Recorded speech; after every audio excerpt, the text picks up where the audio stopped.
కొత్తగా పెళ్ళైన అమ్మాయి ఎన్నో ఆశలతోని అత్తారింట్లో అడుగు పెడుతుంది మేడం. కానీ నాకు ఎదురైన సమస్యలు ఇప్పుడు నా జీవితం ఏంటి అనే ఒక ప్రశ్న దగ్గర వచ్చి ఆగిపోయింది. అయ్యవార్లు ఇచ్చిన సలహాతో పూజలు చేయడం, ఆ పూజలు కాస్త ఇంకా ముదిరిపోయి నిమ్మకాయలు తీసుకొచ్చి ఇంట్లో పెట్టుకోవడం, పసుపు బస్తాలు తెచ్చి ఇంట్లో పెట్టుకోవడం, వింత వింత ప్రవర్తనలతోని నా భర్త మనస్థితి కూడా మొత్తం మార్చేసిర్రు. వాళ్ళ మాటలతోని బ్రెయిన్ వాష్ చేసేసిర్రు. మా తల్లిదండ్రులకు నేను ఒక్కదాన్నే, ఆయన ఒక కొడుకులాగా సపోర్ట్ ఇద్దామనే ఉద్దేశంతోనే ఉండేవాడు, అలాగే ప్రవర్తించేవాడు. కానీ ఇప్పుడు కనీసం నేను ఏదైనా చెప్దామంటే వినే పరిస్థితిలో కూడా ఆయన లేదు. ఏమంటారు ఫైనల్ గా అతను? నాకు ఇష్టం లేదు, ఇంకా మన మధ్యలో మాట్లాడుకోవడానికి ఏం లేదు, నాకు వద్దు, నా ఫ్యామిలీని నాశనం చేసే ఫ్యామిలీ నుంచి నువ్వు వచ్చినావు, అలాంటప్పుడు నువ్వు నాకు వద్దు అని కరాఖండిగా చెప్పేస్తుంది. చూడలేను, నువ్వు ఉన్నావు కదా, నీ కళ్ళ ముంగట్టే అయింది అంతా. ఏం చేసిరండి మా నాన్న? నేను మీ ఊర్లో కూడా ఎంత ఎంక్వైరీ చేసిన, మిమ్మల్ని ఊర్లో నుంచి వెళ్ళేసిరంట. మొన్న మీ ఊర్లో అంతా ఎంక్వైరీ చేసిన నేను. మీ నాయన మంత్రాలు వేస్తాడంట, తాయెత్తులు కడతాడంట, అమాస పుణ్యాలకు పూజలు చేస్తాడంట, ఏది కథ? సరే, ఇప్పుడు మీరు ఇందాక మాట్లాడుతూ మనం డైవర్స్ తీసుకుందాము అని అన్నారు. ఏ గ్రౌండ్ మీద మీరు డైవర్స్ తీసుకోవాలనుకుంటున్నారు కొంచెం చెప్తారా? అంటే మీ ఆవిడ క్యారెక్టర్ మంచిది కాదా?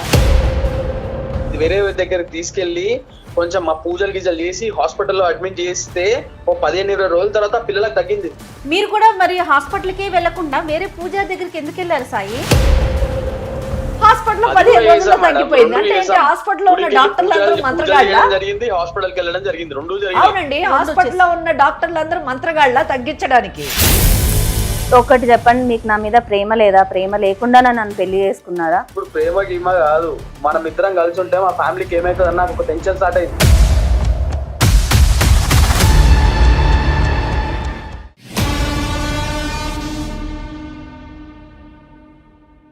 ముకుంద జ్యువెలర్స్ మొట్టమొదటి ఫ్యాక్టరీ అవుట్లెట్ ఇప్పుడు కూకట్పల్లి, కొత్తపేట, సోమాజిగూడ మరియు ఖమ్మంలో. ముకుంద జ్యువెలర్స్ సమర్పించు లీగల్ అడ్వైస్ కార్యక్రమానికి స్వాగతం. నాతో పాటు అడ్వకేట్ వెంకటేశ్వర గారు ఉన్నారు. నమస్తే అమ్మా. అమ్మ, మూఢనమ్మకాలు, వీటి వల్ల ఎందరి జీవితాలు నాశనం అవుతున్నాయో, ఎలాంటి సంఘటనలు జరుగుతున్నాయో మనం అంతా చూస్తూనే ఉన్నాం. వాటితో పాటు వారి జీవితాలు కూడా ఇబ్బందులు పడుతున్నారు. అయితే ఇలాంటి మూఢనమ్మకాల వల్ల సమాజంలో ఒక భార్యాభర్త పడిన ఒక ఇబ్బంది ఈరోజు మన దాకా వచ్చారమ్మా. సిచ్యువేషన్ చేయి దాటిపోయింది. ఏం చేయాలో అర్థం కాక విజయలక్ష్మి అనే ఒక అమ్మాయి కరీంనగర్ నుంచి మనల్ని ఆశ్రయించింది. మన షూట్కి ముందే తనతో మాట్లాడాను, కొన్ని లీడ్స్ కూడా తీసుకున్నాను. సో ఈరోజు మీ ముందు ఉంచుతున్నాను, తన్ని మన స్టూడియోలో ఉంది. నమస్తే విజయలక్ష్మి. నమస్తే మేడం. ఓకే, అడ్వకేట్ వెంకటేశ్వరి గారు. నమస్తే మేడం. నీ గురించి నేను బ్రీఫ్గానే చెప్పాను, సో పూర్తి వివరాలు మీరే చెప్పాలి. తప్పకుండా మ్యామ్. నా పేరు విజయలక్ష్మి మేడం. మా పుట్టిల్లు వచ్చేసి నిజామాబాద్. అక్కడ 6 నెలల క్రితం నా పెళ్లి జరిగింది మేడం. అబ్బాయిది వచ్చేసి కరీంనగర్, ఆయన వచ్చేసి సేల్స్ పర్సన్, నేను హౌస్ వైఫ్ని. ఇప్పుడు మీరు ఎక్కడ ఉంటున్నారు? మేము కరీంనగర్లోనే ఉంటున్నాం మేడం. 6 months బ్యాక్ పెళ్ళయింది మేడం. ఓకే. మాది వచ్చేసి చాలా అంటే చెప్పుకోదగ్గంత ఉన్న వాళ్ళం కాదు. అలా అని ఇప్పుడు నేను తిరిగి వెళ్తే చూసుకునే అంత స్తోమత నా పేరెంట్స్కి లేదు మేడం. అసలు తిరిగి వెళ్ళిపోయే పరిస్థితి ఎందుకమ్మా? అక్కడ దాకా ఎందుకు ఆలోచిస్తున్నారు చెప్పండి. నాకు వచ్చిన సమస్య అట్లాంటిది మేడం. 6 నెలలు కూడా అవ్వక ముందుకే కొత్తగా పెళ్ళైన అమ్మాయి ఎన్నో ఆశలతోని అత్తారింట్లో అడుగు పెడుతుంది మేడం. కానీ నాకు ఎదురైన సమస్యలు ఇప్పుడు నా జీవితం ఏంటి అనే ఒక ప్రశ్న దగ్గర వచ్చి ఆగిపోయింది. ఏంటమ్మా సమస్యలు? మా అత్తగారు వాళ్ళు వచ్చేసి చాలా డివోషనల్ ఫ్యామిలీ మేడం. కాకపోతే అది చాలా డివోషన్ చాలా ఎక్కువైపోయి మూఢనమ్మకాల వైపు మళ్ళీపోయారు. వాళ్ళు అనారోగ్యం ఎక్కువ అవడంతో అయ్యవార్లు ఇచ్చిన సలహాతో పూజలు చేయడం, ఆ పూజలు కాస్త ఇంకా ముదిరిపోయి నిమ్మకాయలు తీసుకొచ్చి ఇంట్లో పెట్టుకోవడం, పసుపు బస్తాలు తెచ్చి ఇంట్లో పెట్టుకోవడం, వింత వింత ప్రవర్తనలతోని నా భర్త మనస్థితి కూడా మొత్తం మార్చేసిర్రు. వాళ్ళ మాటలతోని బ్రెయిన్ వాష్ చేసేసిర్రు. నా మీద ఇప్పుడు ఏ మాత్రం ప్రేమ లేదు ఆయనకి. అంటే మీరు చెప్పేది నిజానికి నాకు కొంచెం అర్థం కాలేదు. అంటే ఏంటంటే మీరు ఏమంటున్నారంటే వాళ్ళకి భక్తి పరులో చెప్పారు, అక్కడ మటుకు చాలా బాగుంది. కానీ అయ్యవారు చెప్పినటువంటి అంటే వాళ్ళకి ఆరోగ్యం బాగాలేదు అని కూడా చెప్పారు. సెకండ్ అయితే పాయింట్ వాళ్ళకు ఆరోగ్యం బాగాలేకపోవడానికి కారణం ఎవరో చేతబడి ఈ బ్లాక్ మ్యాజిక్ లాంటివి చేయించారు అని అది చెప్పారు. మిస్ అయింది. ఎవరు చేతబడి చేయించుంటారని వాళ్ళ అనుమానము? దగ్గర వాళ్ళే చేయించారని చెప్పారు మేడం. వాళ్ళకి తెలుసు ఎవరు చేయించారు. ఎవరు చేయించారని పేరు తెలీదు, చెప్పిన వాళ్ళు పేరు చెప్పలేదు మేడం. కానీ మీకు దగ్గర వాళ్ళే చేయించారు, మీరు ఇట్లా అందరూ అనారోగ్య పాలవడానికి కారణం అదే అని చెప్తున్నారు. చెప్పారు. సరే, దానికి మీకేం సంబంధం? మీ సంసారానికి సంబంధం ఏంటి? మీ వారు ఎందుకు మీ పట్ల విముఖులయ్యారు? అంటే మేడం మా నాన్నవారు మా వైపు వచ్చేసి చిన్న స్టోరీ జరిగింది. అది చాలా ఏళ్ల క్రితం జరిగింది మేడం. అది కొంచెం బ్రీఫ్ గా చెప్తాను. చెప్పండి. మా నాన్నగారు అమ్మవారి ఉపాసకులు. ఆయన చాలా ఆయనకు వేరే ఉద్దేశం ఏమి ఉండేది కాదు. కేవలం చిన్న పిల్లలకు జిష్టి అవి ఇవి మంత్రాలేసి ఇట్లా తాళ్ళు తాయెత్తులు కట్టేవారు. తన దగ్గరకు వస్తే ఊర్లో ఉన్నప్పుడు, మాది నిజామాబాద్ దగ్గర చిన్న పల్లెటూరు మేడం, వాళ్ళకి ఆ నమ్మకంతోనే అదంతా తగ్గిపోయేది. కానీ పడని వాళ్ళు అంతా ఊర్లో పడని వాళ్ళు ఉంటారు కదా మేడం, ఆయనని చాలా నెగిటివ్ గా ప్రచారం చేసి ఆయన ఏదో చేతబడులు చేస్తాడని, ఆయనకు మంత్రాలు వస్తాయని మా నాన్నగారిని రకరకాల నిందలు ఆయన మీద వేసేసరికి ఆ ఊర్లో ఇంకా ఉండకూడదు అని డిసైడ్ అయిపోయి ఆ ఊర్లో నుంచి వచ్చేసినాం. వచ్చేస్తే వాళ్ళు నోటి ప్రచారం ఏం జరిగిందంటే, అక్కడ ఉన్న వాళ్ళు వీళ్ళని ఊర్లో నుంచి తరిమేసిర్రు చేతబడులు చేస్తుంటే, మా నాన్న చేతబడులు చేస్తుంటే తరిమేశారు అనే ప్రచారం వచ్చేసింది. ఏం పని చేస్తుంటారు అసలు? బేసిక్ గా ఆయన ఏం చేస్తారు? ఆయన చిన్న వ్యాపారం చేస్తారు. Okay okay. సో ఇంకా ఆ ప్రచారం దుష్ప్రచారం రావడంతో వేరే ఊరికి వచ్చేసారు. నిజామాబాద్ దురదృష్టం ఏంటంటే హైందవ ధర్మాన్ని ఈ మూఢనమ్మకాలని మంత్రతంత్రాలని కలిపేసి ఒక కొత్త తంత్రాన్ని ప్రయోగించి వాళ్ళని ఊర్లు వదిలి వెళ్ళిపోయే పరిస్థితికి ప్రజలు తీసుకురావడం అదొక దురదృష్టకరమైన విషయం. వాళ్ళ అమాయకత్వానికి తార్కాణం. అంతే చూస్తూ ఉంటాం కదా ఊర్లలో ఇలా చేయటం. ఊర్లోనే కదా, మన ఇళ్లలో కూడా నిజం చెప్పాలంటే అంతే కదా. దిష్టి తీయండి అంటే ఉప్పు ఇలా తిప్పేసి తీయడం, అది ఇప్పుడు కూడా మనకు అదొక ఆచారంగా. అంటే బయట వాళ్ళని నమ్మి అక్కడికి వెళ్ళి ఏదో దిష్టి తగిలిందనో చిన్న తాయి పెద్ద విషయం కాదు, పెద్ద విషయం. ఆ విషయాన్ని తీసుకొచ్చి ఇప్పుడు మా అత్తగారు వాళ్ళు నన్ను మా ఆయనని విడదీయాలని, అంటే నాన్న ఎక్కువ కట్నం తీసుకురాలేదు, వాళ్ళ కట్నం డబ్బు ఆశ కూడా ఇప్పుడు వచ్చేసింది మేడం. నన్ను వదిలించుకుంటే వేరే పెళ్లి చేస్తే డబ్బు కూడా కట్నంగా కూడా వస్తుంది అనేసి మా ఆయనకు ఉన్నవి లేనివి చెప్పారు. మధ్యలో ఒక పరిస్థితి ఏం జరిగిందంటే, మా బావ వాళ్ళ పిల్లలకి బాగాలేనప్పుడు మా నాన్నగారు ఒక సలహా ఇచ్చారు, ఇట్లా ఫలానా అమ్మవారి గుడి ఉంది, అక్కడికి వెళ్ళి పిల్లలకి తాయెత్తులు అవి కట్టిస్తే మంచి జరుగుతుంది, ఆరోగ్యంగా ఉంటారని చెప్పారు. అమ్మవారి గుడికి మేము ఫ్యామిలీ అందరము వెళ్ళాం మేడం.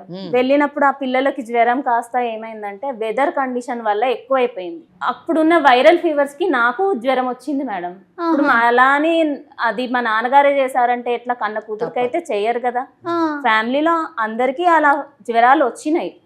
కానీ వాళ్ళు మా అత్తగారు వాళ్ళు ఏం చేసిర్రు, దాన్ని కూడా మా నాన్నగారు చేసిన తప్పులాగా చూపించి ఈయన మన మీద కక్ష కట్టిండు, తీసుకెళ్లి పిల్లల్ని ఏదో చంపడానికే ఆ తాయెత్తులు కట్టించిండు అనే విధంగా అదొక గొడవ క్రియేట్ చేసి మా ఆయనకి నా మీద పూర్తిగా మనసు లేకుండా చేశారు మేడం.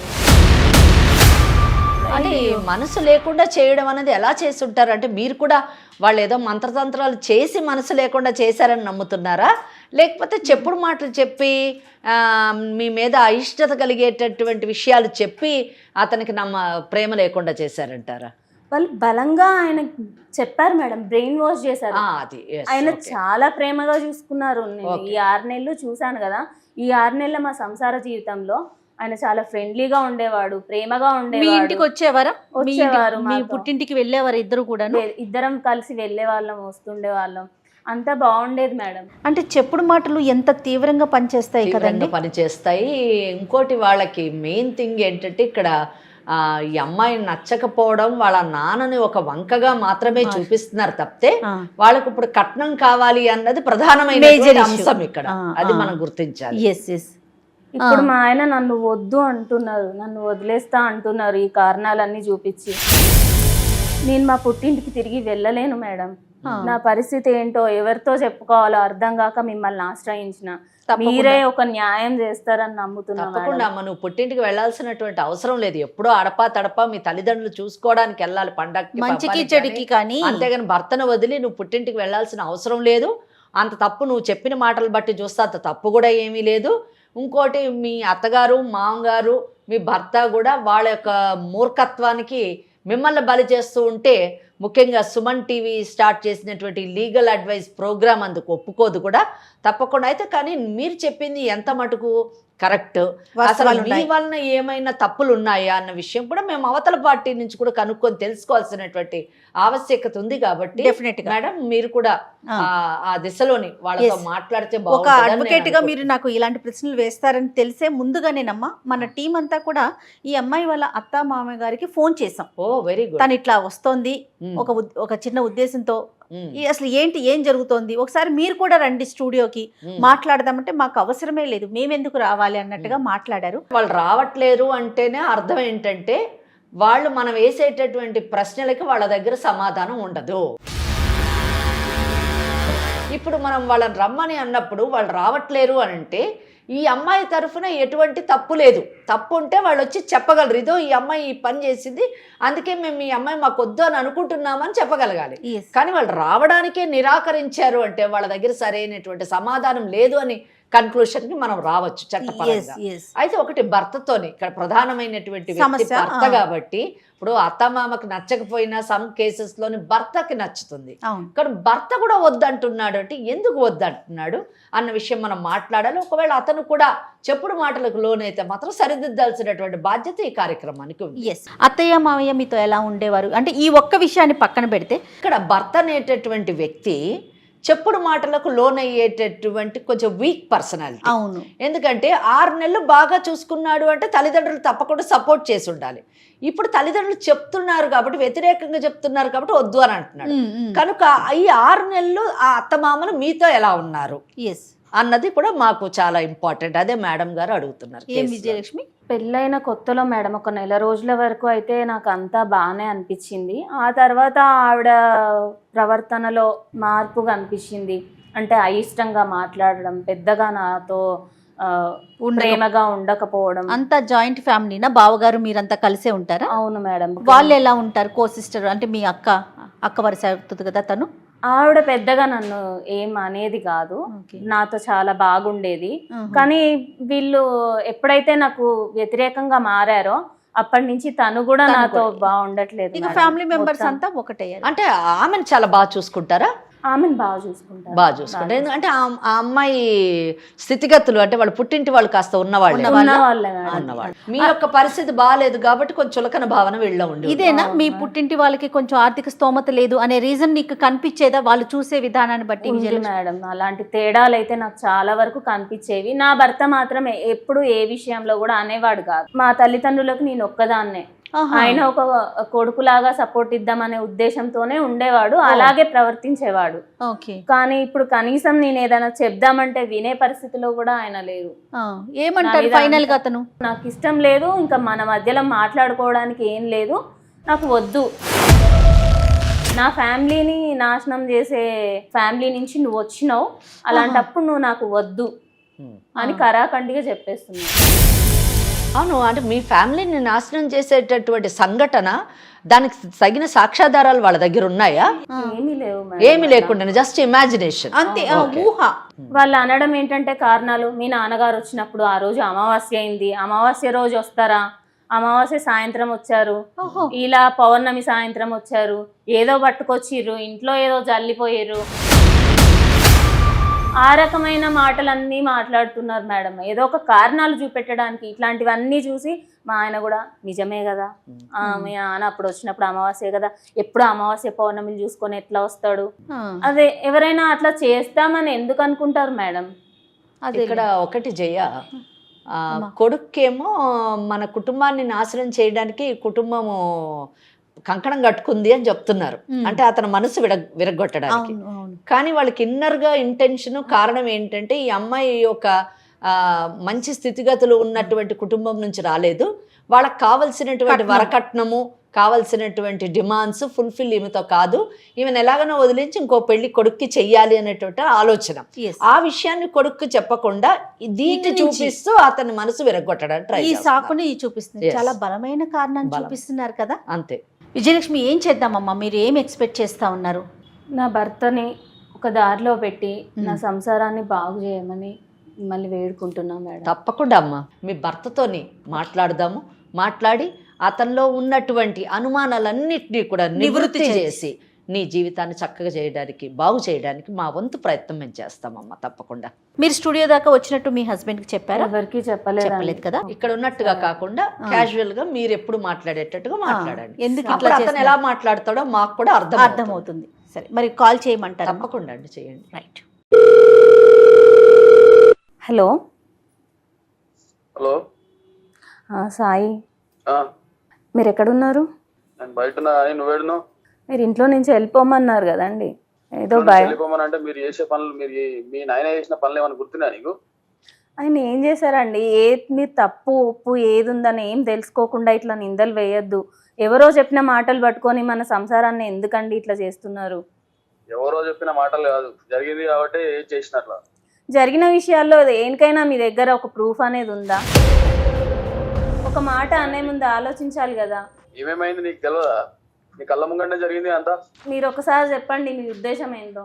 ఉద్దేశం ఏం లేదు, నాకు డైవర్స్ కావాలంతే. ఇంకా డిస్కషన్ ఏమవుతుంది? నువ్వు ఇంకా ఊకొక ఫోన్లు చేయకు, నాకు అర్థమైందా? మీరు ఒక్కరే నిర్ణయించుకుంటారా అండి డివోర్స్ అనేది? నేను ఇప్పుడు ఎక్కడికని పోతానన్ను మీరు ఇట్లా అర్ధాంతరంగా నువ్వు వెళ్ళిపో అని అంటే నేను ఎక్కడికని పోతానా? జీవితం ఏంటి? ఇట్లా జీవితాలు చేసే ముందు మీ ఆయనకి వెళ్ళాలి. మరి నా బిడ్డ మంచిగా ఉండాలన్నప్పుడు ఇసంటి పనులన్నీ, మంత్రాలు గింత్రాలు అన్ని పనులు చేయొద్దు. మరి అది మీ నాయనకు తెలియదా? మరి మీరు చూసిర్రా మా నాన్న అట్లాంటివి చేయడం? చూడలేను, నువ్వు ఉన్నావు కదా, నీ కళ్ళ ముంగట్టే అయింది అంతా. ఏం చేసిరండి మా నాన్న? నేను మీ ఊర్లో కూడా ఎంత ఎంక్వైరీ చేసిన, మిమ్మల్ని ఊర్లో నుంచి వెళ్ళేసిరంట. అవన్నీ చెప్పుడు మాటలండి. వెలేసిందంటూ ఏం లేదు. అక్కడ జరిగిన గొడవలకి మా నాన్ననే మనసు బాలేక వద్దు అని చెప్పేసి దూరంగా ఉందామని వచ్చేసినాం అంతే. ఎవరండి వెళ్ళగొట్టింది? ఎవరు ఏది చెప్పినా మీరు అది నమ్మేస్తారా? ఒకటి చెప్పండి, మీకు నా మీద ప్రేమ లేదా? ప్రేమ లేకుండా నన్ను పెళ్లి చేసుకున్నారా? ఇప్పుడు ప్రేమ గీమ కాదు, మనం ఇద్దరం కలిసి ఉంటే మా ఫ్యామిలీకి ఏమైతుంది నాకు ఒక టెన్షన్ స్టార్ట్ అయింది. మా అన్న పిల్లలు ఎట్లా చూసినావు కదా, మరి మైండ్ పని చేయలేదు. మీ ఫ్యామిలీ అంటున్నారు, మరి నేనెవరండి? నేను మీ ఫ్యామిలీ కాదా? అది నా ఫ్యామిలీ కాదా? మీ నాయన నాకు పనులు చేసినప్పుడు తెలియాలి. మరి అది కాదు సాయి, ఈ రోజులలో కూడా ఇట్లాంటి మూఢనమ్మకాలన్నీ ఏంటి, చేతబడులు అది ఇది అని మాట్లాడుతున్నారు మీరు. అవన్నీ చదువుకున్న వాళ్ళు నమ్మే విషయాలా చెప్పండి? కాస్తైనా ఆలోచించండి. అసలు నువ్వు మూఢనమ్మకాలు అన్ని మాట్లాడుతున్నావు. మీ నాయన ఎప్పుడు మన ఇంటికి వచ్చినా ఎప్పుడు వస్తాడు? వస్తే అమాసకు వస్తాడు, లేకపోతే పౌర్ణమికి వస్తాడు. ఇదేంటి పద్ధతి? మీ నాయన వచ్చిపోయిన ప్రతిసారి ఇంట్లో ఎవరో ఒకరు బీమార్ పడతారు. మొన్న మీ ఊర్లో అంతా ఎంక్వైరీ చేసిన నేను, మీ నాయన మంత్రాలు వేస్తాడంట, తాయెత్తులు కడతాడంట, అమాస పుణ్యాలకు పూజలు చేస్తాడంట. ఏది కథ? దాంట్లో తప్పేముందండి? అది ఆయన అమ్మవారు ఉపాసకుడు. ఆరోగ్యం బాగాలేదని వచ్చిన పిల్లలకి ఏదో బొట్టు పెట్టి పంపిస్తారు. దాంట్లో తప్పేముంది? మీరు దానికి చేతబడులు అని అంత పెద్ద విషయాలు, అంత పెద్ద నిందలు వేయద్దు. ఇప్పుడు ఇది అంత తప్పు కాదంటే ఊర్లో నుంచి ఎందుకు వెళ్ళేస్తారు? మరి ఎవరు వెలేయలేదు మమ్మల్ని. ఒకటి మీరు జాగ్రత్త మాట్లాడిన, ఎవరు వెలేయలేదు మా నాన్నని. మీరు తెలుసుకొని మాట్లాడాలి ఏదైనా. అక్కడ జరిగిన గొడవలకి మా నాన్నకి మనసు విరిగిపోయి నచ్చక అక్కడి నుంచి వచ్చేసినాం. నేను ఇప్పుడే ఊరు పెద్దలకు ఫోన్ కలుపుతా, వాళ్ళు ఏం చెప్తారు ఇంటవాను. మీరు అట్లా ఎవరు ఏ నిందలేసినా ఎట్లా నమ్ముతారా అండి? అన్ని నేను కళ్ళ ముంగట అన్ని జరిగినాయి కాబట్టి నేను చెప్తున్నా. నాకు వద్దు ఈ పంచాయతీ వద్దు, నాకు నువ్వు వద్దు, మీ నాయన వద్దు, నాకు ఎవ్వరు వద్దు. నాకు డైవర్స్ ఇచ్చేసి నా లైఫ్ నేను చూసుకుంటా. అర్థమవుతుందా నీకు? మీకు మా ఫ్యామిలీ గురించి, నా గురించి అన్ని విషయాలు తెలిసి ఇష్టపడి పెళ్లి చేసుకున్నారు. ఇన్ని రోజులు లేని సమస్య ఇప్పుడు ఎందుకు వచ్చింది? కేవలం మీ అమ్మ నాన్న మాటలు పట్టుకొని మీరు ఇట్లా మాట్లాడుతున్నారు. వాళ్ళకి వేరే ఉద్దేశం ఏం లేదు. నేనేం డబ్బులు తీసుకురాలే, కట్నం తీసుకురాలే అనే తప్ప. నన్ను మీ నుంచి విడదీస్తే కట్నం ఇచ్చి పెళ్లి చేసే మరొక కోడలు తీసుకొచ్చుకుందామని చూస్తున్నారు. మీకు అర్థమైతలేదు. మాయలో పడిపోయి నేనేంటో నిజమేంటిదో తెలుసుకోలేకపోతున్నారు. మీరు ఒక్కసారి అందులో నుంచి బయటికి రండి. మా అమ్మ నాయనల గురించి ఇవన్నీ మాట్లాడకు. వాళ్ళు చాలా మంచోళ్ళు, అర్థమవుతుందా? మీ నాయనలా కాదు. మీ అమ్మ నాన్నలు, మీ అన్న వదినలు, మీరు అందరు కలిసిన జీవితాన్ని ఏం చేద్దాం అనుకుంటున్నారు లాస్ట్ కి చెప్పండి. నువ్వు మీ నాయన కలిసి మా జీవితాలను ఏం చేస్తావు అని డౌట్ ఉంది నాకు ఆ టెన్షన్ ఉంది. అందుకే నేను వద్దంటున్నా. ఈ మీ నాయన పూజలు గీజలు చేసి మా ఫ్యామిలీని ఏం చేస్తాడని ఒక టెన్షన్ పట్టుకుంది నాకు. అందుకనే నాకు వద్దు నువ్వు వద్దు, నీ పంచాయతీ వద్దు. నాకు డైవర్స్ కావాలా, నాకు ఈ లొల్లి వద్దు, నాకు ఈ ఫోన్లు చేసిన టార్చర్ పెట్టకు. అర్థమవుతుందా నీకు? మీరందరూ ఇలాంటి నిర్ణయానికి వచ్చారు కాబట్టి నేను ఇక్కడ సుమన్ టీవీకి వచ్చాను. లాయర్ మేడం ఉన్నారు, ఒకసారి లాయర్ గారితో మాట్లాడండి. మీరు నేను ఎవరితో మాట్లాడా, నాకు ఈ అంత వద్దు. నాకు నేను లాయర్ తో మాట్లాడేది ఎవరు మాట్లాడే కోర్టులో సాయి. మాట్లాడతా నేను. నువ్వు మాట్లాడాలి. మాట్లాడను అంటే కుదరదండి ఆ, సాయి గారు. కుదరదు. ఇక్కడ నేను జయానండి, సుమన్ టీవీ లీగల్ అడ్వైజ్ అనే ప్రోగ్రామ్కి వచ్చారు. మీ భార్య విజయలక్ష్మి, నాతో పాటు అడ్వకేట్ వెంకటేశ్వరి గారు ఉన్నారు. చెప్పండి. విజయలక్ష్మి గారు మీ భార్య మీ గురించి చెప్తూ చాలా డివోషనల్ పర్సన్స్ అని కూడా చెప్పారు. Yes. నాకు ఒక అవునండి. చిన్న డౌట్ ఉంది సాయి. హిందూ ధర్మంలోని అమ్మవారు అనేటటువంటి దేవతని మనం పూజిస్తామా? లేదా? పూజిస్తామండి, మేము కూడా పూజిస్తాం. ఓకే. ఇప్పుడు విజయలక్ష్మి గారి తండ్రి అంటే మీ మీ పెళ్లి మామగారు. కాకముందు ఏ ఆలయంలో ఉండేవారు? ఏదో అమ్మవారి ఆలయంలో ఉన్నారని చెప్పింది. అమ్మవారి ఆలయంలో ఉన్నారు. Very good. సరే, ఇప్పుడు మీరు ఇందాక మాట్లాడుతూ మనం డైవర్స్ తీసుకుందాము అని అన్నారు. ఏ గ్రౌండ్ మీద మీరు డైవర్స్ తీసుకోవాలనుకుంటున్నారు కొంచెం చెప్తారా? అంటే మీ ఆవిడ క్యారెక్టర్ మంచిది కాదా, లేకపోతే ఆమె గయ్యాలిదా, లేకపోతే మీ మీద ఏమన్నా ఆమె కొట్టడం కానీ తిట్టడం కానీ ఇటువంటి పనులు చేసిందా? ఏ కారణం మీద మీరు విడాకులు తీసుకోవాలనుకుంటున్నారు? మీకు విడాకులు వస్తాయి అనే నమ్మకం దేని మీద కలిగిందో చెప్పండి. ఊర్లో పూజలు గిజలు చేస్తాడు, మంత్రాలు గింత్రాలు చేస్తాడు ఆయన. Okay okay. ఇది దీని వల్ల ఆయన ఇంటికి వచ్చిన ప్రతిసారి మా ఇంట్లో ఎవరో ఒకరు బీమార్ అవుతున్నారు. ఏం బీమార్ అవుతున్నారు? ఈ జ్వరాలు వచ్చుడు, ఓకే. ఫీవర్లు వచ్చుడు. మెడికల్ రిపోర్ట్స్ ఉన్నాయా సాయి? మెడికల్ రిపోర్ట్స్ అంటే ఇప్పుడు ఇంటికాడ ఫీవర్ వస్తే హాస్పిటల్ పోతాం, హాస్పిటల్కి వస్తాం కదా మేడం. వస్తాయి రెగ్యులర్ గా కదా, అయితే వస్తారు ఉంటే కదా. రిపోర్ట్ యాడ పెట్టుకుంటాం చెప్పుర్రి. సాయి విను, ప్రిస్క్రిప్షన్ మెడికల్ రిపోర్ట్స్ ఏదో ఒక రూపంలో ఉంటాయి. అందులోని వీళ్ళ నాన్నగారు అంటే మీ మామగారు పూజలు చేయడం వల్ల చేతబడుల వల్ల వీళ్ళకి జ్వరాలు వచ్చాయని ఎక్కడన్నా ఏదన్నా రికార్డు ఉందా అమ్మా? ఒకసారి ఈయన వచ్చిండు మేడం ఇంటికి. ఓకే. వచ్చిన రోజు పిల్లలు మా అన్న పిల్లలు ఇద్దరు కొంచెం బీమార్ అయినట్టు అనిపిస్తే ఆయన ఏమన్నాడంటే ఇట్లా గుడికి పోదాము, ఒక తాయెత్తు కట్టిస్తా నేను, ఓకే. కడితే సెట్ అయిపోతారని చెప్పి గుడికి తీసుకొని పోయాడు. ఏ గుడికి తీసుకెళ్లారు? అమ్మవారి గుడికి తీసుకొని పోయాడు. అమ్మవారి గుడికి. మీరు కూడా వెళ్తుంటారు కదా అప్పుడప్పుడు? మేము కూడా వెళ్తుంటాం మేడం, Very వెళ్ళొద్దని good, చెప్తారు. very మేము good. ఇందులో Okay. మేము కూడా అమ్మవారికి మొక్కుతాం, నేను కాదనట్లేదు. ఓకే. ఏ రోజు ఆ అమ్మవారు తీసుకెళ్లిన తర్వాత ఆడికి తీసుకుపోయిండు, బొట్టు పెట్టించిండు, ఏమేమో మంత్రాలు గింత్రాలు చేసిర్రు, ఓకే. పూజలు ఏమేమో చేసిర్రు, మంత్రాలు మళ్ళీ అంటే తాయెత్తులు ఆ కట్టిర్రు. మంత్రాలు మీరు చెప్పగలరా? ఆ మంత్రాలు నేను చెప్పలేను మేడం. చెప్పలేరు. ఆయన నోరు ఒకటి బయటికి సాయి, చదవడు ఆయన. సాయి మీరు కూడా చాలా డివోషనల్ పర్సన్స్, మీ పేరెంట్స్ కూడా. మన హిందూ ధర్మంలోని మంత్రం అన్నది చెడు కాదండి. భగవంతుడిని ఉపాసన చేసే ప్రతి ఒక్కరు కూడా మంత్రంతోనే భగవంతుడిని కట్టివేయాలని ప్రయత్నిస్తారు. సో అది మనం చెడుగా ముఖ్యంగా హిందువులు చూడకూడదు. కనుక మీరు వాళ్ళ నాన్నగారు చెప్పినటువంటి మంత్రాన్ని, ఉచ్చరించినటువంటి మంత్రాన్ని మీరు చెప్పలేరు. కనుక అది చెడు మంత్రం అని మీరు డిసైడ్ అవ్వడానికి వీలు లేదు. అది ఇల్లాజికల్. ఏం చదువుకున్నారు సాయి మీరు? మేడం నేను డిగ్రీ చేశాను. ఏం సాయి, మీరు డిగ్రీ చేశారు, చాలా యంగ్ ఏజ్ లో ఉన్నటువంటి వారు. ఈనాటి సమాజంలోని ఇటువంటి ఆలోచనలతో ఉండడం ఎంత మటుకు కరెక్ట్, ఎంత మటుకు సమంజసం చెప్పండి. సరే మీరు చెప్పండి, ఏం జరిగింది పిల్లలకి? మీరు ఏదో చెప్పారు, మేము మాంగారు మంత్రం చదివారు, అక్కడ ఆగాం మనం. చెప్పండి. అక్కడ తాయెత్తు కట్టి తీసుకొని వచ్చిర్రు. ఓకే. తీసుకొని వచ్చిన తర్వాత నెక్స్ట్ డే పిల్లలు మరీ చాలా డల్ అయిపోయారు. పిల్లలు ఓకే. ఫీవర్ ఎక్కువైందంటారా? ఆ ఫీవర్ ఎక్కువైందో ఏం జరిగిందో నాకు తెలియదు మేడం. మామూలుగా డల్ అవ్వలేదు. ఏదో ఇప్పుడు చుట్టుపక్కల ఉన్న వాళ్ళు ఏం చెప్పారు అంటే వీళ్ళకు ఏదో జరిగింది, ఏదో గాలి సోకిందని చెప్పేసి అది అని చెప్తే వేరే మా వాళ్ళు వేరే పూజారి దగ్గర తీసుకొని వెళ్ళారు పిల్లలు. ఇట్లా ఈ ఇద్దరు పిల్లల పైన ఎవరో చాతపడి చేసిర్రు. వాళ్ళు కూడా వేరే పూజారి దగ్గరికి మీకు చాలా దగ్గరైన వాళ్ళే చేసిర్రు అని చెప్పేసి వాళ్ళు చెప్పారు. వాళ్ళు దగ్గర వాళ్ళు చేశారని చెప్పారు కానీ మా నాన్న చేశారని చెప్పలేదు కదండి. మీ నాన్న చేసిరని చెప్పకపోయినా ఊర్లో అంత ట్రాక్ రికార్డ్ ఉంది కదా, మీ నాయన ఏం చేసిండో. ఏం చేశాడు సాయి? కానీ ఎన్ని రోజులకు తగ్గింది? ఏ ట్రాక్ రికార్డ్ ఉంది మీ దగ్గర? కాదమ్మా, ఆ జ్వరం ఎన్ని రోజులకు తగ్గింది మరి? వేరే దగ్గరికి తీసుకెళ్లి కొంచెం మా పూజలు గిజలు చేసి హాస్పిటల్లో అడ్మిట్ చేస్తే ఓ 15-20 రోజుల తర్వాత పిల్లలకు తగ్గింది. ఏమొచ్చిందమ్మా? ఏం జ్వరం వచ్చిందంటే అప్పుడు?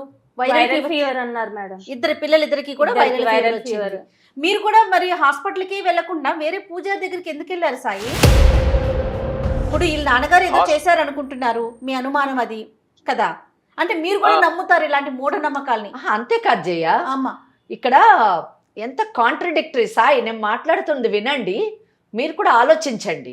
ఎందుకంటే పక్కింటి వాళ్ళు చెప్పారు, ఊర్లో వాళ్ళు చెప్పారు, మా అమ్మా నాన్న చెప్పారు అనే ఆలోచనలు వెళ్ళదు. తప్పకుండా తల్లిదండ్రుల మాట వినాలి, కానీ అది ఎంత ఎక్స్టెంట్ మటుకు అన్నది కూడా మనం ఆలోచించాలి. ఎందుకంటే తరానికి మన తరానికి గ్యాప్ ఉంటుంది. అవును. ఇంకోటి టెక్నాలజీ ఇంత డెవలప్ అయినటువంటి ఈ కాలంలోని ముఖ్యంగా మీరు యంగ్స్టర్ చదువుకున్నటువంటి మీరు ఇటువంటి ఆలోచనలో ఉండడం ఎంత మటుకు కరెక్ట్ అన్నది కూడా ఆలోచించండి. మీరు గమనించండి, వాళ్ళు ఏమంటున్నారంటే వాళ్ళ నాన్నగారు మంత్రం చేయడం వల్ల ఈ పిల్లలు ఇద్దరికి కూడా సిక్ అయ్యారు. మరి అలాంటప్పుడు వీళ్ళు మంత్రాలు నమ్ముతున్నప్పుడు ఇంకొక మంత్రగాడి దగ్గరికి వెళ్ళాలి కానీ హాస్పిటల్కి ఎందుకు వెళ్ళారు? పోనీ మీ లాజిక్కే వద్దాం, హాస్పిటల్కి ఎందుకు వెళ్ళారు? హాస్పిటల్లో 15 రోజుల్లో తగ్గిపోయింది అంటే ఏంటి? హాస్పిటల్లో ఉన్న డాక్టర్లు అందరూ మంత్రగాళ్ళ జరిగింది, హాస్పిటల్కి వెళ్ళడం జరిగింది, రెండు అవునండి. హాస్పిటల్లో ఉన్న డాక్టర్లు అందరూ మంత్రగాళ్ళ తగ్గించడానికి. ఇప్పుడు అట్లా అడిగితే ఎట్లా చెప్తాం మేడం? ఇప్పుడు చెప్పాలి, నువ్వు కోర్టుకి డైవర్స్ కి వెళ్తాను అని అన్నప్పుడు చెప్పాలి. మరి ఏ రీజన్ తో వెళ్తారండి? ఇప్పుడు ఆ అమ్మాయికి చెప్పినట్లు కాదు కదా, విజయలక్ష్మికి నోటితో చెప్పేసినట్లుగా నీకు నేను డైవర్స్ ఇచ్చేస్తాను, నీతో మాట్లాడను, నీ తెగతెంపులు చేసేసుకుని అన్నట్టుగా కాదు కదా ఒక అడ్వకేట్ తో మాట్లాడేటప్పుడు. మీరు కోర్టుకు వెళ్ళగానే ప్లీజ్ వెల్కమ్ డైవర్స్ ఇచ్చేస్తాను అనేటటువంటి న్యాయ వ్యవస్థ మనకు లేదు. ఇవి కాకుండా ఇంకేమన్నా ఉన్నాయా విజయలక్ష్మి మీద మాకు తెలియని కంప్లైంట్స్ ఏమన్నా ఉన్నాయా? ఒకసారి చెప్పండి. మీ మాట వినకపోవటం, పోటీ చెడు ప్రవర్తన ఉండటం, మీ అమ్మగారిని నాన్నగారిని సరిగ్గా చూసుకోకపోవటం, మీతో సరిగ్గా లేకపోవటం, ఇలాంటివి ఏమన్నా ఉంటే చెప్పండి మేడం, వింటారు అడ్వకేట్ మేడం. నా తప్పు లేని దానికి మెయిన్ ఇదే. ఇప్పుడు మా ఇంట్లోకైనా మాకైనా ఒక భయం ఏర్పడింది. వీళ్ళు మళ్ళా తర్వాత ఇప్పుడు ఆయన ఇంటికి వచ్చినప్పుడల్లా ఏవో నిమ్మకాయలు పట్టుకొని వస్తాడు, ఏవో కుంకుమ బొట్లు తీసుకొని వస్తాడు. ఆయన వచ్చి పోయిన ప్రతిసారి ఏదో ఒకటి జరుగుతుంది ఇంట్లో, ఏదో ఒకటి. నిమ్మకాయలు మా నాన్నగారు తేలేదండి, మీ అమ్మ వాళ్ళు బయటకు వెళ్ళి ఎవరో పూజారిని ఎవరినో కలిసారు కదా, ఆయన ఇచ్చిన నిమ్మకాయలు తీసుకొచ్చి దర్వాజాలకు కుచ్చి వేయడం, పెద్ద పెద్ద కొబ్బరికాయలు తీసుకొచ్చి కట్టారు మేడం. అసలు కాదమ్మా, నాన్నగారు కుంకుమ అది తీసుకొస్తారా? అమ్మవారికి అర్చన చేసిన కుంకుమ పట్టుకొస్తారు, తీసుకొస్తారు అంతే అంతే మేడం. ఈయన రాగానే మాకు ఏదో అయిపోతుంది, ఏమేమో అవుతుందని చెప్పి దర్వాజాలకు పెద్ద పెద్ద కొబ్బరికాయలు రెడ్ క్లాత్ తో చుట్టి ఏదో కట్టడము, నిమ్మకాయలు గుచ్చేయడము, ఇంట్లో అంతా పసుపు నీళ్లు చల్లుకోవడము, అది తొక్కుతుంటే అంత పసుపులో నుంచి నడుస్తున్నట్టే ఉంటది మేడం. అంత పిచ్చిగా అందరూ అట్లానే ఉన్నారు. చెప్పాలంటే ఇక్కడ వీళ్ళు కాదు ప్రాబ్లమ్, వాళ్ళ ఇంట్లోనే ప్రాబ్లం ఉంది. ఆ చేసే పనులన్నీ వీళ్ళే చేస్తున్నారు. యాక్చువల్గా ఏంటంటే ఇటువంటి విషయాలు కొత్త ఏం కాదు మన భారతదేశంలోని. ఇంకోటి ఇటువంటి కేసులు కూడా కొత్త కాదు. అంటే ఇక్కడ I'm very sorry to use one word, ఇటువంటి మూర్ఖంగా ఆలోచించేటటువంటి వ్యక్తులు చాలామంది ఉన్నారు. చెప్పుడు మాటలతోని జీవితాలని పాడు చేసుకునేటటువంటి వాళ్ళు కూడా ఉన్నారు. మనకు తెలుసు కేరళ చాలా ప్రోగ్రెసివ్ స్టేట్. అవును. అటువంటి కేరళలోని నిజానికి ఒక ఇద్దరు యువతుల్ని ఈ విచ్ క్రాఫ్ట్ అంటే ఈ మంత్రతంత్రాలతోని ఏదో సాధిద్దామని చెప్పేసి ఆ ఇద్దరు మహిళల్ని చాలా ఘోరంగా హెరాస్ చేసి ఫిజికలీ మెంటలీ ఆఖరికి వాళ్ళని సెక్షువల్గా కూడా అబ్యూజ్ చేసి ఆ తర్వాత బాడీ మొత్తం ముక్కలుగా చేసి పాతిపెట్టారండి. అది నిజానికి కేరళని మొత్తం దేశాన్ని కూడా చాలా ఆలోచింపజేసింది, చాలా కుదిపేసింది. ఇండియన్ పీనల్ కోడ్ అంటే ఇప్పుడు బిఎన్ఎస్ఎస్ అయింది, ఇండియన్ పీనల్ కోడ్ కానివ్వండి లేదా భారత రాజ్యాంగాన్ని కానీ ఉపయోగిస్తూ ఇటువంటి సంఘటనల్ని చట్టం ఎప్పుడూ కూడా పరిరక్షిస్తూనే ఉంది ఇటువంటి మూర్ఖపు ఆలోచనల నుంచి ఇది చేయడానికి. ముఖ్యంగా భారత రాజ్యాంగంలోని 51A is a fundamental duty. దాన్ని సైంటిఫిక్ టెంపర్ని డెవలప్ చేయాలి కానీ ఇటువంటి మూఢనమ్మకాలని నమ్మకూడదు, ప్రచారం చేయకూడదు అని 51A చాలా క్లియర్గా చెప్పింది. అలాగే ఆర్టికల్ 14 రైట్ టు ఈక్వాలిటీ, అందరూ సమానమే అయినప్పుడు ఈ యొక్క మూర్ఖపు భావాలతో కొందరిని చంపడం అన్నది తప్పు. ఇండియన్ పీనల్ కోడ్ అంటే బిఎన్ఎస్ఎస్ఎస్ ప్రకారం అది 302 మర్డర్ కింద వస్తుంది, దానికి పనిష్మెంట్ ఉంటుంది అని కూడా చెప్పడం జరిగింది. అలాగే ఆర్టికల్ 21 రైట్ టు లైఫ్, ప్రతి ఒక్కడికి బ్రతికేటటువంటి అవకాశం ఉంది. ఆ బ్రతికేటటువంటి అవకాశాన్ని పోగొట్టేటటువంటి ఇటువంటి మంత్రతంత్రాలు చేయడం కానివ్వండి, వాటిని ఎంకరేజ్ చేయడం కానివ్వండి, వాటిని నమ్మడం కానివ్వండి, వాటిని నమ్మి జీవితాన్ని పాడు చేసుకోవడం కానివ్వండి తప్పు అని చెప్పేసి ఇటు భారత రాజ్యాంగం నుంచి అనేక చట్టాలు చెప్పినటువంటి విషయాన్ని మనం గుర్తుంచుకోవాలి. సో ఇవంతా నేను ఎందుకు చెప్తున్నానంటే, సాయి నువ్వు వింటున్నావు అనుకుంటున్నాను, ఇంత పెద్ద వ్యవస్థ, న్యాయ వ్యవస్థ, చట్టం కూడా ఇటువంటి మూర్ఖపు భావాల్లో మనం ఉండకూడదు, సైంటిఫిక్ టెంపర్ వైపు వెళ్ళాలి అని చెప్తూ ఉంటే, మీరు గ్రాడ్యుయేషన్ చదివి మీరు సభ్య సమాజంలో తిరుగుతున్న మీ యంగ్స్టర్, మీరు మీ భార్యని ఇటువంటి పిచ్చి మాటలు, వాళ్ళు చెప్పినటువంటి పిచ్చి మాటలు నమ్మి భార్యను వదులుకుంటాను అనడము కరెక్ట్ ఎంతవరకు కాదండి, కరెక్ట్ కాదు. ఆ అమ్మాయిలో తప్పేమన్నా ఉంటే చెప్పండి, డెఫినెట్లీ ఆ అమ్మాయిని మందలిస్తాము, సరిదిద్ది పంపిస్తాము. ఇంకొకటి, మీరు వదులుకోవాలన్నది ఈ కారణం కాదండి, మీ తల్లిదండ్రులు కట్నం కావాలి అనే ఆలోచనతోని ఈ పనులు చేస్తున్నారు. ఒకవేళ అటువంటి ఆలోచనతో కానీ ఈ అమ్మాయిని బయటకు పంపించాలని కానివ్వండి, లేదా ఈ అమ్మాయి పట్ల ఏదన్నా హెరాస్మెంట్ కానీ చేస్తే బిఎన్ఎస్ఎస్ అంటే పాత చట్టం మీకు తెలిసి ఉంటుంది 498A. ఇప్పుడు బిఎన్ఎస్ఎస్ చట్టం ప్రకారము, అలాగే 3 and 4 of dowry prohibition act ప్రకారము మీ అమ్మా నాన్నను లోపల వేయించడానికి మేము ఏం మాత్రం కూడా ఆలోచించము. కనుక ఈ విషయాన్ని దృష్టిలో పెట్టుకొని గౌరవంగా, డివోషనల్ ఫ్యామిలీ అంటున్నారు, ఆ ఆధ్యాత్మిక చింతనలో ఉన్నటువంటి వారు మీ బాధ్యతల్ని, వైవాహిక బాధ్యతల్ని పరిరక్షిస్తూ మీ భార్యని కాపాడుకొని మంచిగా ఉండండి. లేని పక్షంలో నా అమ్మాయి ఇక్కడికి వచ్చింది, ఆ అమ్మాయికి మేము న్యాయం చేస్తాము, మీకు మీ తల్లిదండ్రులకి ఎలా బుద్ధి చెప్పాలో అలా బుద్ధి చెప్తాం. అది బాగా గుర్తుపెట్టుకోండి సార్. ఏమంటారు సార్? మేడం ఇప్పుడున్న సిచ్యువేషన్, ఇప్పుడు అందరూ వీళ్ళే చేసిర్రు అని చెప్పేసి మా మైండ్ అంతా ఫిక్స్ అయిపోయింది మేడం. ఓకే, ఇప్పుడు అందులో నుంచి బయటికి రావడానికి టైం పడుతుంది. ఎగ్జాక్ట్లీ.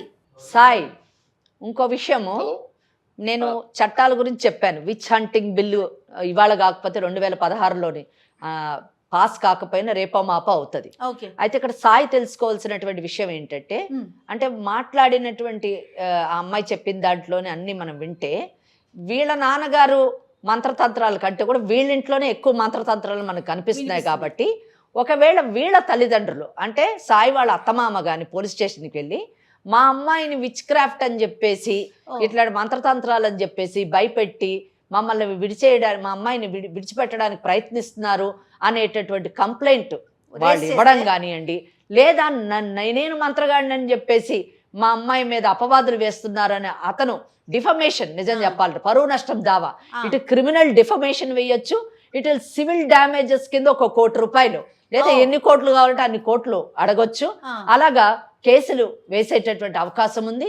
ఈ అమ్మాయి ఇటు డొమెస్టిక్ వైలెన్స్ యాక్ట్ అంటే గృహహింస చట్టాన్ని ఇన్వోక్ చేయొచ్చు, అలాగే బిఎన్ఎస్ఎస్లోని వరకట్న బాధితురాల్లాగా అది కూడా అడగొచ్చు, అలాగే 3 and 4 of dowry prohibition act అంటే ఒక స్పెషల్ యాక్ట్ ఉంది, ఆ యాక్ట్ ప్రకారం కూడా వీళ్ళు నన్ను వేధిస్తున్నారని వీళ్ళ అమ్మ, నాన్న, ఇంకా అన్న, తోడికోడలు, వాళ్ళ పిల్లలు, వాళ్ళ అత్త, మామ అందరినీ కూడా కేసులు వేసేటటువంటి అవకాశం ఉంది. ఎటు చూసినా కూడా ఈ అమ్మాయి వైపు చట్టం ఈ అమ్మాయి వైపు ఉంది, ఈ అమ్మాయి తల్లిదండ్రుల వైపు ఉంది. కాబట్టి సాయి నిజంగా తెలివైన వాడైతే ఆలోచించి వాళ్ళ అమ్మా నాన్నకు కూడా ఇది వినిపించి వాళ్ళు కూడా మర్యాదగా ఆ అమ్మాయిని యాక్సెప్ట్ చేసి హ్యాపీగా ఉండడమే కరెక్ట్ డెసిషన్ ఉంటుంది. ఒకసారి మేడం చాలా సెక్షన్స్ చెప్పారు, పూర్తిగా ఒకదాని గురించి ఆలోచించి నిర్ణయం తీసుకోండి. ఓకే మేడం, నేను ఆలోచించి చెప్తాను మేడం.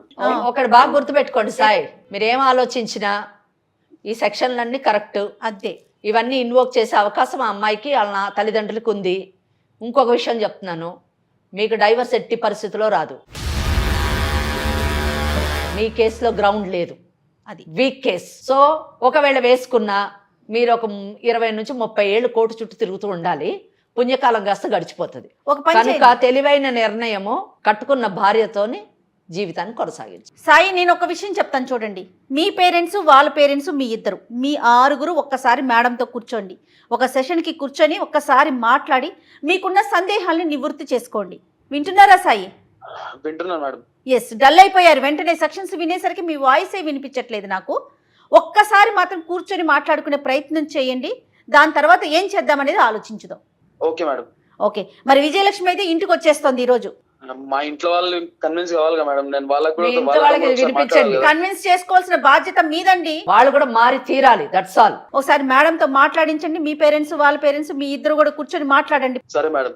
ఓకే, రైట్ సాయి, ఇంకా తన మీద ఎటువంటి చర్యలకి దిగకూడదు మీరు ఈ క్షణం నుంచి కూడా. సరే మేడం. రైట్ సాయి, కట్ చేయమ్మా కాల్. అమ్మా ఏం చెప్తారు విజయలక్ష్మి? అమ్మా మేడం చాలా చక్కగా చెప్పారు, ఎటువంటి చర్యలు తీసుకోవడానికి వీల్లేదు. ఆ ఒక్క సెంటెన్స్ గుర్తుపెట్టుకోండి. ఒకవేళ ఆమె చెప్పినటువంటి మేడం చెప్పినట్టు మాటకు వ్యతిరేకంగా ఏదైనా జరిగినా ఇమీడియట్గా దగ్గర ఉన్నటువంటి పోలీస్ స్టేషన్కి వెళ్ళి కంప్లైంట్ ఇవ్వండి. గృహహింస చట్టాన్ని మీరు ఇన్వోక్ చేయండి, అలాగే లేటెస్ట్ బిఎన్ఎస్ఎస్ యాక్ట్ను కూడా ఇన్వోక్ చేయండి. వీళ్ళు హింసకు లోను చేస్తున్నారు నన్ను అని చెప్పేసి చెప్పండి. మీరు ఆర్థిక పరిస్థితి సరిగ్గా లేదు కాబట్టి వెంటనే ఫ్యామిలీ కోర్టులోని section 125 of criminal procedure code కింద మీరు మెయింటెనెన్స్ క్లెయిమ్ చేయండి. రైట్ అమ్మా, నీకు ఎలాంటి అనుమానం ఉన్నా కూడా అయిపోయిన తర్వాత ఒక్కసారి మేడంతో మళ్ళీ మాట్లాడు. ఖచ్చితంగా వాళ్ళందరూ వచ్చి కూర్చొని మాట్లాడతారు. ఇదైతే జరుగుతుంది. నువ్వైతే ధైర్యంగా ఉండు. ఫస్ట్ అయితే ధైర్యాన్ని కోల్పోకు. ఏమ్మా? మేడం. ఓకే విజయలక్ష్మి. రైట్ అమ్మా. Thank you madam. Thank you అమ్మా. Thank you madam. అమ్మ, నేను నెంబర్ ఆఫ్ ప్రోగ్రామ్స్ చేస్తూ ఉంటా. చాలామంది గెస్టులతో మాట్లాడతాను, రకరకాల ప్రోగ్రామ్స్ చేస్తాను. కానీ ఈ లీగల్ అడ్వైజ్ అనే ఒక కార్యక్రమం స్టార్ట్ చేశాక మనసుకు ఒకలాంటి తృప్తి. ఎందుకంటే ఇలాంటి సమస్యల్ని ఆడపిల్లలు కావచ్చు, మగపిల్లలు కావచ్చు, ఇంట్లోనే భరించుకొని వాళ్ళంతటి వాళ్ళు ఏం చేయాలో తోచక, దిక్కు తోచక అలాగే కుమిలిపోతూ, మరికొంతమంది వేరే వేరే నిర్ణయాలు తీసేసుకొని అక్కడితో ఆగిపోకుండా, ఓకే ఇలాంటి ఒక వేదిక ఉంది, మా సమస్యని ఇక్కడ దాకా తీసుకెళ్ళొచ్చు, దీనికి ఒక పరిష్కారం కూడా ఉంటుంది అని చెప్పి మన దాకా వస్తున్నారు చూడండి. చాలా సంతోషం అనిపిస్తుందమ్మా. ఈ కార్యక్రమం గురించి మీరు ప్రత్యేకంగా చెప్పడం నిజంగా సమంజసం. ఎందుకు అంటే ఇది రియాలిటీ, ఇది వాస్తవం, ఇది నిజం. అంటే మనిషి జీవితంలో ఉండేటటువంటి అనేక ఇమోషన్స్ గురించి సంబంధించినటువంటి కార్యక్రమం. ఒక జీవితాన్ని సరిదిద్దడం అన్నది మామూలు విషయం కాదు. మనిషికి ఎన్నన్నా ఉండొచ్చు కాక, కోట్ల రూపాయలు ఉండొచ్చు, ఎన్నో ఆస్తులు ఉండొచ్చు కాక, మనశ్శాంతి లేనప్పుడు, చక్కటి జీవితం లేనప్పుడు ఆ మనిషి జీవితం అంతా కూడా వ్యర్థమే. ఇటువంటి కార్యక్రమం నిజానికి కుటుంబ వ్యవస్థను మళ్ళీ భావి తరాలకి యాజ్ ఇట్ ఈజ్గా, అంటే మన కొత్తగా నూతనంగా అందించడము, మన వివాహ వ్యవస్థలో ఉన్నటువంటి గొప్పతనాన్ని చాటి చెప్పేటటువంటి కార్యక్రమం నిజంగా మీకే కాదు నాకు కూడా చాలా పార్టిసిపేట్ చేసే అవకాశం లభించినందుకు చాలా సంతోషపడుతున్నాను. దిస్ షుడ్ గో ఆన్ అని కోరుకుంటున్నాను. డెఫినెట్లీ అమ్మా, డెఫినెట్లీ. రైట్ అమ్మా, ఇంకొక సమస్యతో మళ్ళీ కలుద్దాం. నమస్తే. ముకుంద జ్యువెల్లర్స్ మొట్టమొదటి ఫ్యాక్టరీ అవుట్లెట్ ఇప్పుడు కూకట్పల్లి, కొత్తపేట్, సోమాజిగూడ మరియు ఖమ్మంలో.